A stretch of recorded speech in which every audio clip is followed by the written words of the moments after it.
కలియుగ దైవం శ్రీ వెంకటేశ్వర స్వామి అలంకార ప్రియుడు. అందుకే ఆయనకు తోమాల సేవ పేరిట 2 సార్లు అలంకరణ చేస్తారు. స్వామివారికి సువాసన భరిత పుష్పాలంటే చాలా ఇష్టమట. అందుకే 12 రకాల పుష్పాలు, 6 రకాల పత్రాలతో అల్లిన దండలను నిత్యం అలంకరిస్తూ ఉంటారు. ఇక అలంకరణను శ్రీవారి పాదాలు మొదలు కిరీటం వరకు చేస్తారు.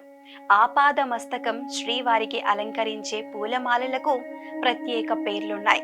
శ్రీవారి పాదాలపై అలంకరించే మాలను తిరువడి దండలు అని పిలుస్తారు.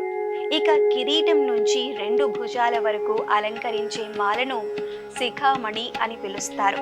శ్రీవారి భుజాల నుంచి ఇరువైపులా పాదాల వరకు అలంకరించే పొడవాటి మాలను సాలగ్రామ మాల అని, శ్రీవారి మెడలో 2 పొరలుగా భుజాల మీదికి అలంకరించే మాలను కంఠంసరి అని, శ్రీవారి నంద ఖడ్గానికి అలంకరించే మాలను కంఠారి సరం అంటారు.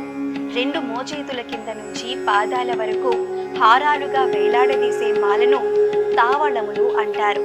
ఇక శ్రీవారికి అలంకరించే మాలల్లో ఏ పుష్పాలను వాడతారంటే మల్లె, మందారం, సంపంగి, పారిజాతం, చామంతి, జాజి, బిరజాజి, కలువలు, కమలాలు, కనకాంబరాలు, మొగలి, గులాబీలు, మరువం, దవనం, మావి, మాచి, వట్టివేరు, కురువేరులు, కన్నీరు, నందివర్ధన, హరిత, హద్ద, బిల్వ, తులసి దళాలను వినియోగిస్తారు. శ్రీవారికి నిత్యం 250 నుంచి 300 కేజీల వరకు పుష్పాలను అలంకరింపజేస్తూ ఉంటారు. ఇది సాధారణ రోజుల్లో మాత్రమే. ప్రత్యేక రోజుల్లో అయితే మరికొన్ని ఎక్కువ కేజీల పుష్పాలతో స్వామివారికి అలంకరణ జరుగుతుంది. మరి రోజుకు ఇన్ని వందల కేజీల పూలను అలంకరిస్తారు కదా, మరి వాటిని తీసివేసిన అనంతరం ఏం చేస్తారంటే మలయప్ప స్వామి వారికి అలంకరించిన పూల హారాలను ప్రత్యేకంగా నిమజ్జనం చేస్తారు.